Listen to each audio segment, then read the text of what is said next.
Hey, everybody. Good afternoon, good morning, good evening, wherever you're listening from. How are you today? It's great to be here with you.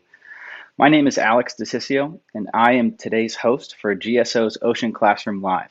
And today we're actually kicking off a three-part series. But first, this Ocean Classroom Live, we started this project to connect viewers to ocean science through engaging conversations. And that's what we've set up for you today. So we're really happy to have you here. Now, that three-part series I was just mentioning, we're going to focus on at-sea research and something called the RCRV project or program, which are regional class research vessels. And in short, these are cutting edge and modern oceanographic vessels for ocean science. And it's pretty exciting stuff. And we have three amazing people to talk to that are going to help us learn all about them. And before we get into that, I just wanted to mention a quick thank you to our podcast listeners. We do turn these episodes into podcasts later on. So hello, if you're listening to us in the ears. And thank you to the Devereux Ocean Foundation for funding this episode and all of our episodes. And a reminder for people, this is interactive. So you there in the audience, you can tell us where you're coming from. So please, in the chat, wherever you're watching, let us know where you're watching from. Let us know where you're tuned in from, and we'll pull some of those up in a little bit. Now, while you're answering or while you're typing in those locations, one quick reminder is to follow us. Follow us on the URI GSO YouTube, the Inner Space Center YouTube, and Facebook. And then you'll be able to stay up to date to these episodes. You'll know when they're coming out. You'll be able to stick them on your calendar right next to the other 75 Zoom meetings you have a day. And then we'll be able to really connect with each other and follow along on this engaging series. So like I was saying, we have three amazing guests to talk to today. But first, we're going to start with one of them, and we're going to talk about a little bit of a career path story. And in my opinion, in my experience, I'm pretty sure that none of us would feel that there's one way to go into any career or any field. But our first guest, Rose Dufour, has a little bit of something to say for that. So if we could bring Rose up and say, hello, Rose, how are you? Hi, how are you, Alex? I'm doing well. It's great to be here with you. So Rose, is there one way to work on research vessels? Is there one way to get into this field? Absolutely no. That's the great thing about oceanography is that it really requires a village of people with different sets of knowledge skills. You know, you could be a crew member, and even within the crew member, you're going to have your engineers and your deck officers and your bridge people. Then you've got your technicians, and then you have people on the shore that are doing the scheduling, and they're the ones that actually put together the timelines of how the schedules will run for the year. And then you have me, the funding agencies that support the work. And then, we're doing all this to support science. So obviously we need scientists, but even within those groups, there are many subcategories of different paths to being out on a ship. That is so cool, Rose. Thank you for that. And so I picked up on one thing. You mentioned scientists. Now, it may seem obvious that scientists would use and have an advantage by having access to regional class research vessels, but I believe we have one scientist with us today. So Rose, we'll talk soon. We'll see you soon in a little bit. And our scientist that we have today, who's very involved in this project, and I've even heard rumors that she was part of the very beginnings of the RCRV project. This is Clare Reimers. Clare, it's so good to see you. How are you today? I'm great. How are you? I'm doing very, very well. So Clare, from your perspective as a scientist, why are research vessels important? And maybe before you even address that question, from your own experience, how long have you been going to sea? Is this something that you've been doing often? I've been going to sea for over 40 years. I first went to sea as an undergraduate student as a summer job. Helping support a U.S. geological survey project off the east coast of the U.S. And that really got me hooked into opportunities to work at sea, which is it's an exciting way to work and to collaborate with people and learn about technology and the environment. So yeah, I got hooked early.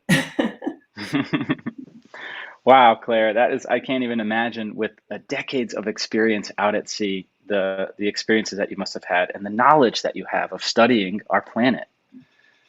Yeah. So thank you so much. Of course, the oceans cover almost 3/4 of the planet. And so as an oceanographer, you have often the opportunity to to work globally. And I've worked from the Southern Ocean off Antarctica, and in the Pacific and the Atlantic and in the tropics. It's been a great opportunity to see the world.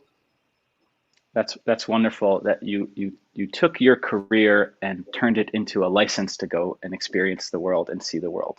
And that's a fantastic way to look at it and a wonderful way to build a professional career. Thank you for doing the work that you're doing. And speaking of Antarctica, maybe we have some guests coming in from Antarctica. I've heard we got some replies of where people are tuning in from. Annapolis, not quite Antarctica, but hey, Annapolis is fantastic too. It's great to have all you here, and we can just cycle those through. Also, a CO deckhand, Noah deckhand. So we have people who are from the community tuning in that know ships, that use ships. And speaking of people who know ships well, our third guest today is Doug Russell, and he has a fantastic experience in going to sea and using ships, and even building ships, I believe. Doug, tell us a little bit about yourself, and maybe even throw in a little bit of why it's important to have ships. Well, good morning, Alex. Thanks for having me, and glad to do so. So I was in the Coast Guard for 25 years, including being captain of an icebreaker and going to the Arctic and the Antarctic. I was involved in building many ships or rebuilding ships over my 40-year career.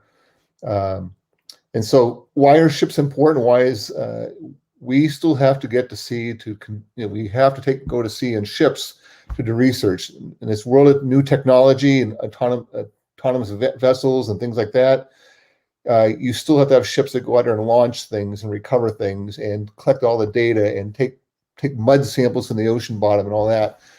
And so it's important for us to have ships that can support the scientists. And ships get old and you have to replace them. The Endeavor, which we're showing right now, is almost 45 years old, and they become obsolete. They become hard to support, to maintain. They become very expensive to maintain.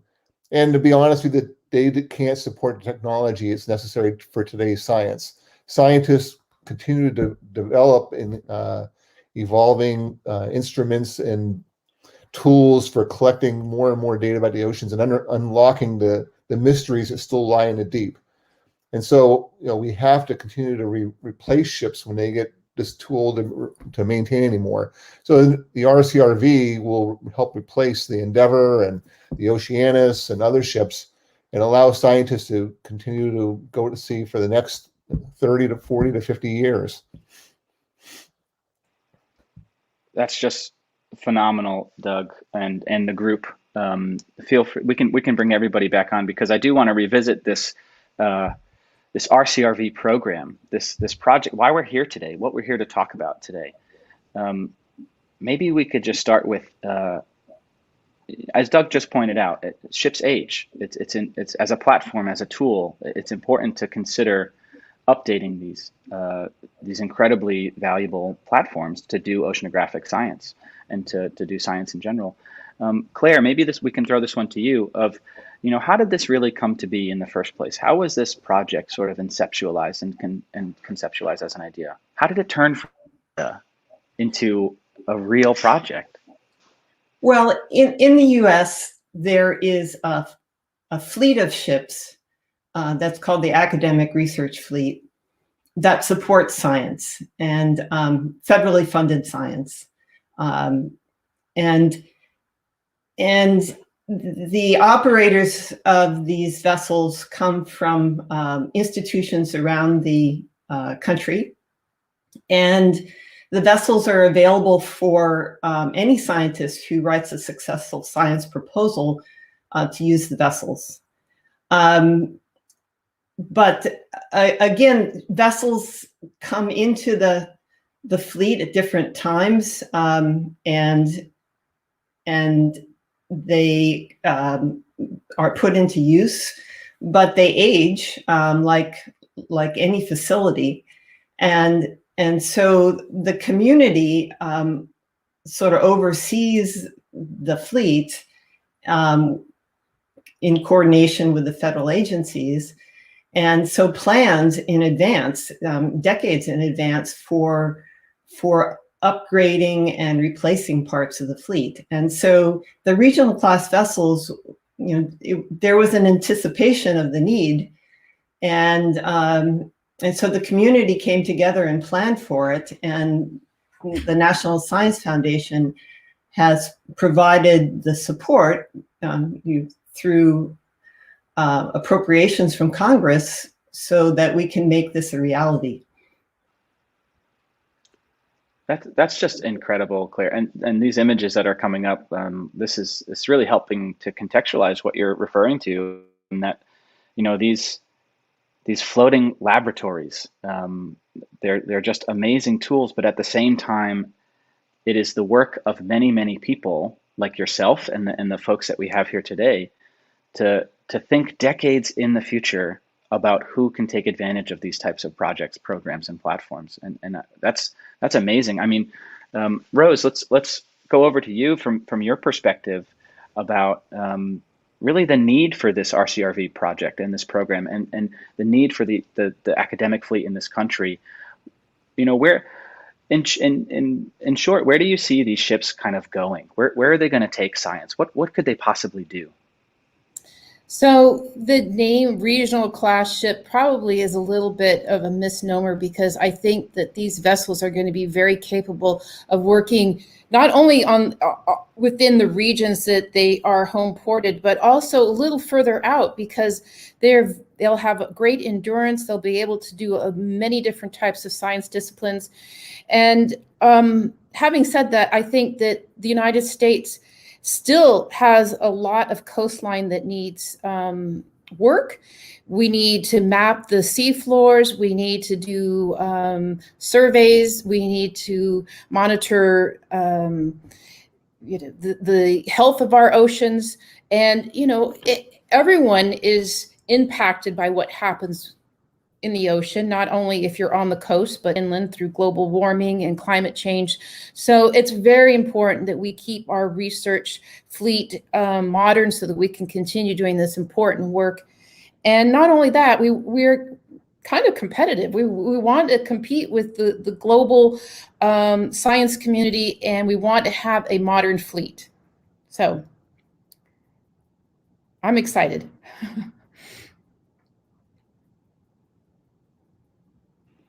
That's awesome, Rose. And as we're seeing here, these look incredibly cutting edge. It looks as if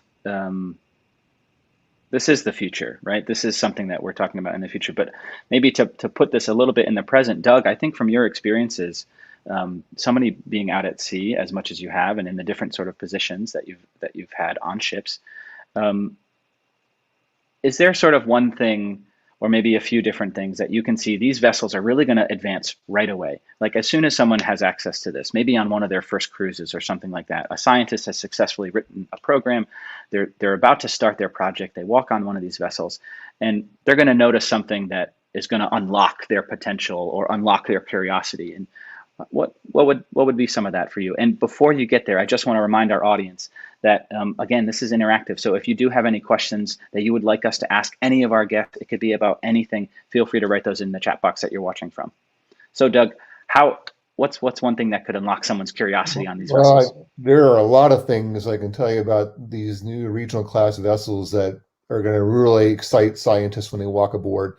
They have the latest technology. Matter of fact, they're pushing the envelope on technologies for communicating data back to shore, so scientists and students and back on shore can have near real-time presence on the ship, even though they're not sitting there. So in a classroom, or if a scientist has to be in two places at once, they can still control their project while the ship is at sea. So that's a big starting point right there. But then, as you see in the graphic right here, the over-the-side handling capabilities of these ships are far superior to the ships that are replacing, because they can operate in higher sea states. And as Rose mentioned, the ships operate around the coast. Well, it gets pretty rough along the coast sometimes. These ships will be able to operate in higher waves, greater wind than the ships they replace, which is really important. So we can get more science done more efficiently, more effectively. The living conditions on these ships are phenomenal as well.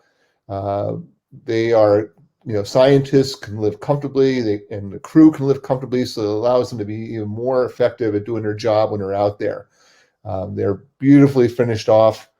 So there's just so many things. And also the ship's ability to, like the ships they're replacing, these ships can hold position in one spot in the ocean for days on end, where the ships they replace can't do that. I mean, they're old-fashioned ships where a captain has to maneuver them back and forth constantly, where the computer takes over and holds it in one spot, providing a stable platform so you can get a lot more science done while you're out there.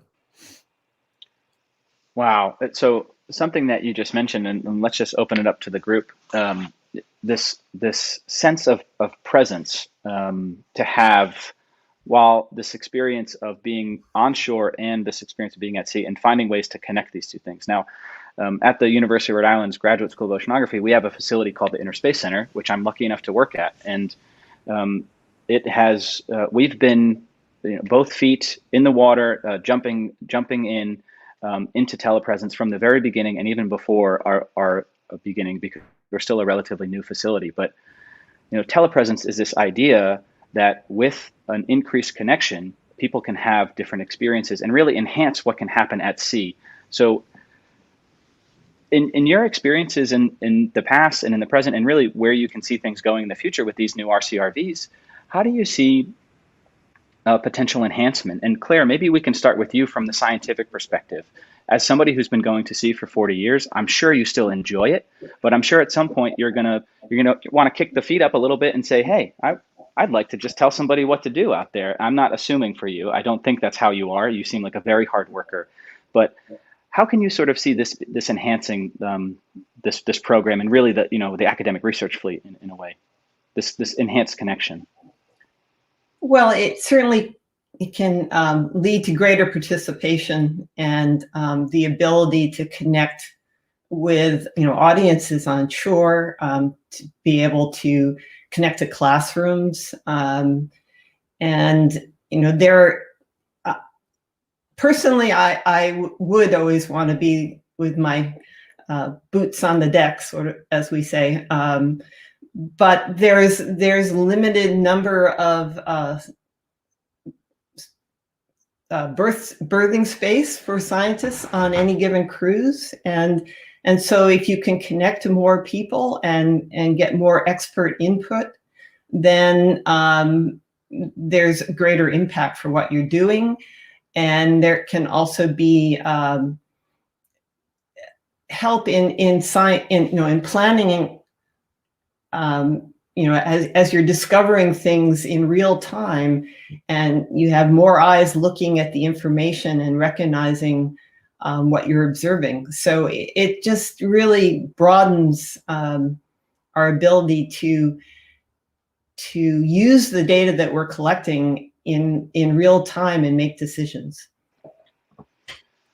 Wow. And I can only imagine how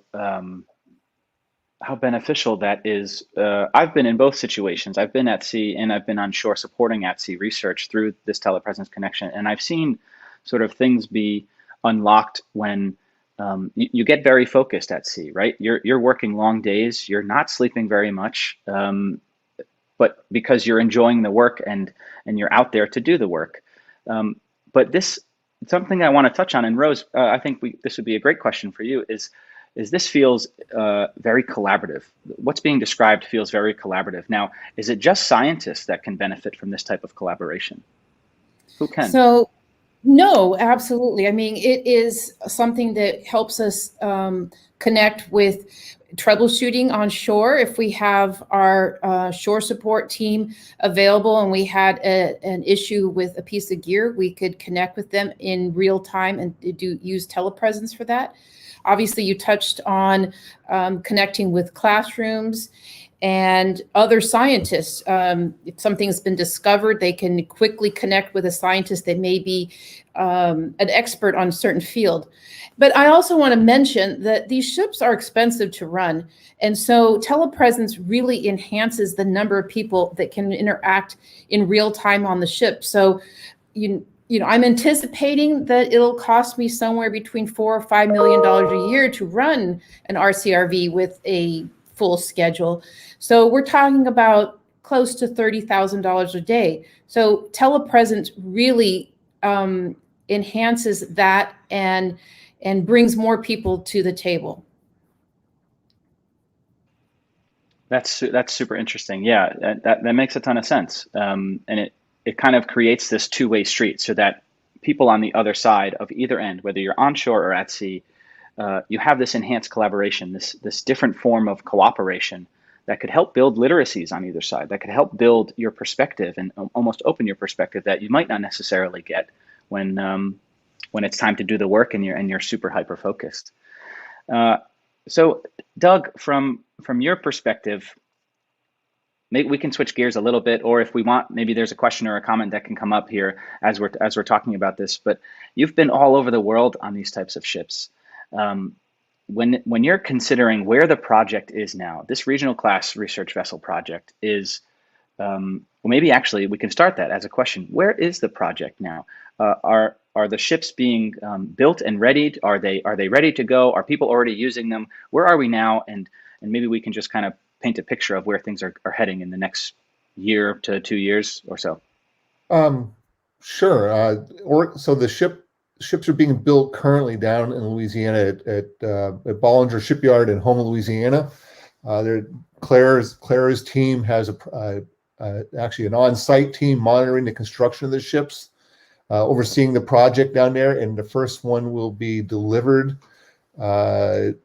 I think late next year, if I remember correctly, and then the other ones will fall roughly about 6 months behind. The second one will go to the East Coast, to the University of Rhode Island and the East Coast Ocean Consortium, and then the third one, the Gilbert R. Mason, will go down to the Gulf Coast and be operated by a consortium down there, consisting primarily of the University of Southern Mississippi and Louisiana Marine Consortium, or LUMCON.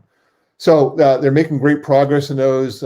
Steel is being welded, piping is being installed, cables being run, things like that. It's a great project.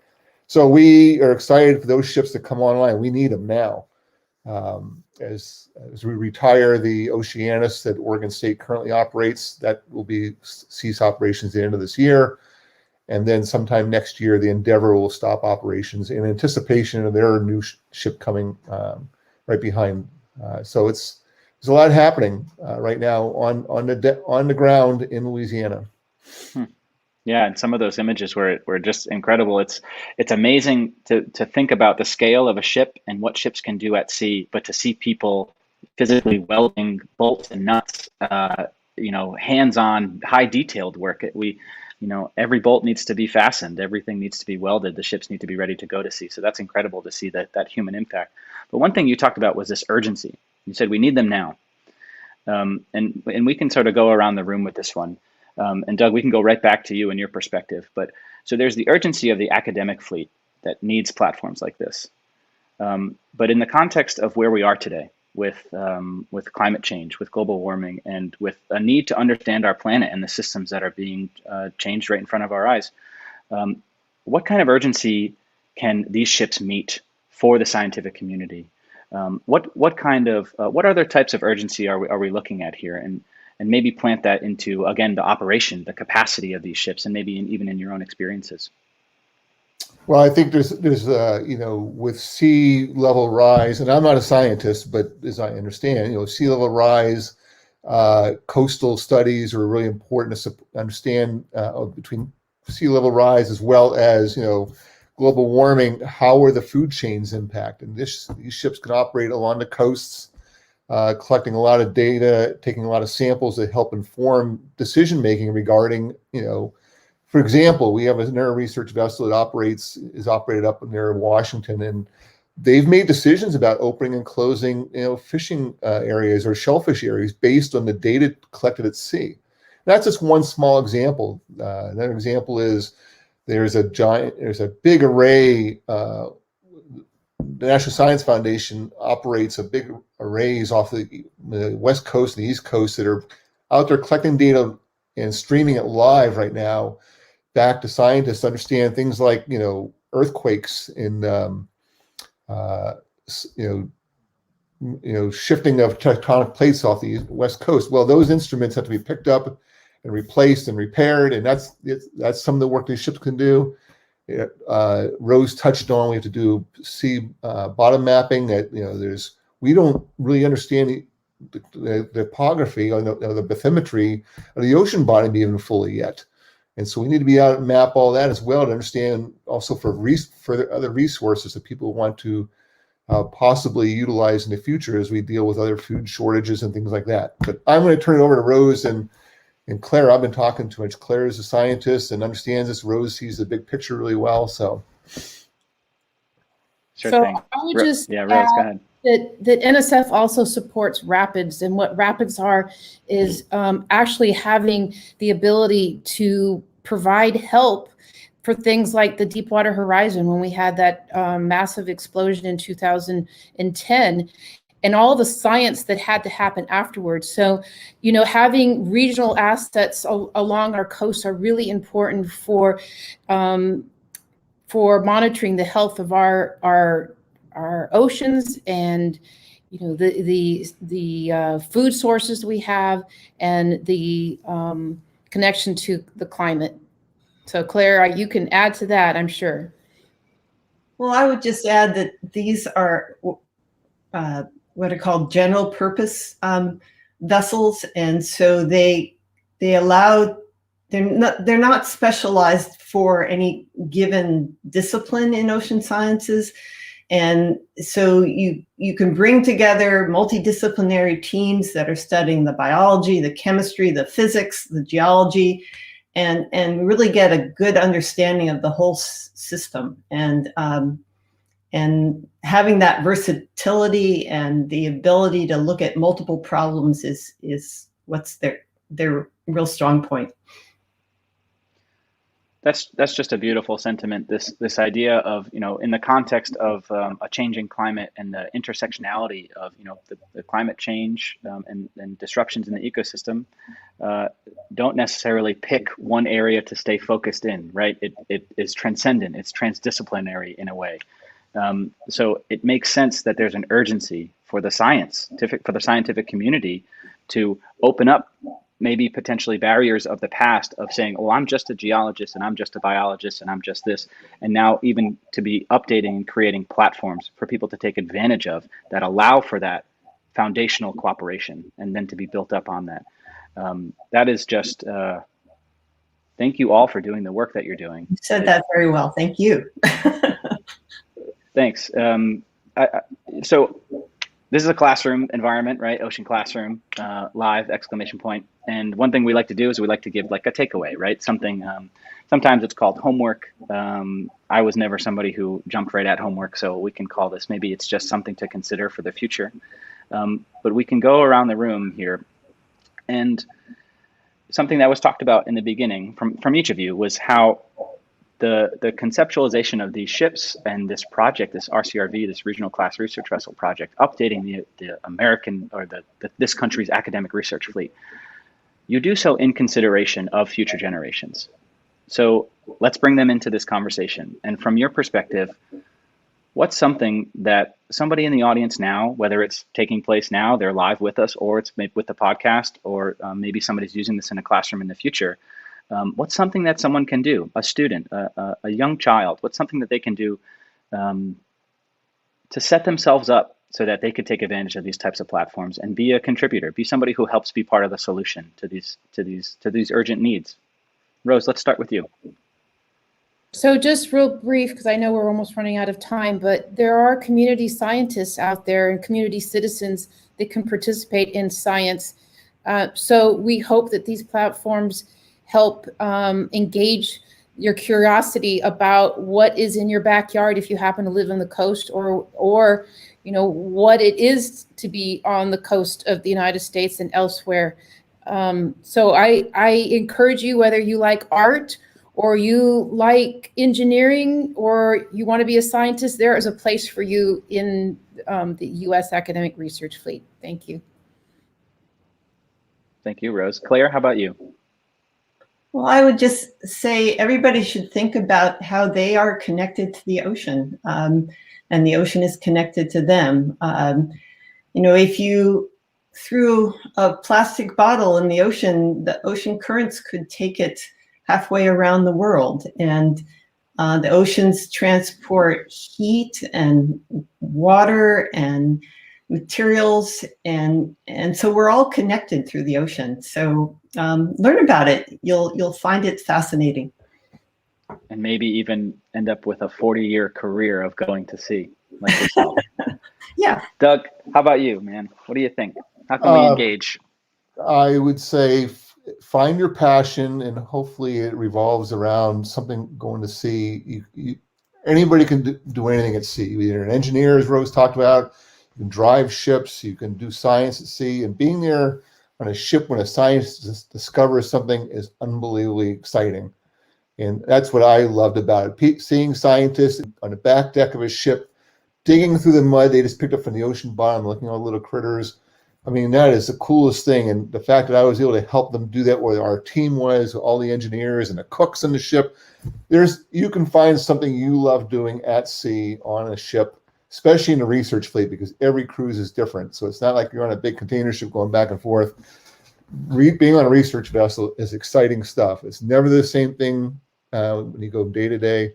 It's never boring, and it's really cool to be there when discoveries are made. So find your passion and give it a shot. That is just, thank you all. Thank you all for that advice. And I hope anybody in the audience that is hearing this, you take it seriously and you take this advice and you make it count. Put this energy that you have today from these people providing their perspective, put it towards something.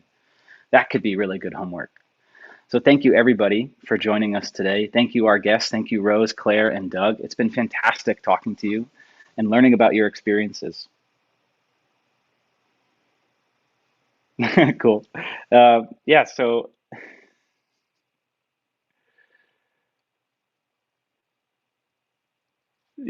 for just everybody know, a little bit of housekeeping at the end here. So this was our connection to you for ocean science through this engaging conversation. And our next one is going to come up. So before we go, we just want to tell you about the next one before we leave. Thursday, May 27th is going to be our next Ocean Classroom Live. I'll come back, I'll be in the hot seat again, and I will relish the opportunity to talk about shipmates. So this relationship between ship crew and science party, and maybe we can pull out some more story threads that we've kind of started to tease out today. Our last one of this series is going to be Thursday, June 10th. And that episode is called We're All on This Boat Together. So it'll be nice. It'll be interesting, that conversation to have. And our final episode of Ocean Classroom Live is going to take place on July 1st. And we're going to celebrate 60 years of the Graduate School of Oceanography at the University of Rhode Island. This is a huge milestone. And as you can tell from our discussion today, there's a lot of energy going around, a lot of energy of change and an urgency to meet the demands that are being asked. So GSO is going to have a unique perspective about that. Last thing is just follow us along on GSO's media, on URI's social media, and to the podcast listeners, thank you again. It was great to be here. Thank you to the Devereux Ocean Foundation. And with that, I'm going to sign off. Enjoy the rest of your day, everybody. See you later.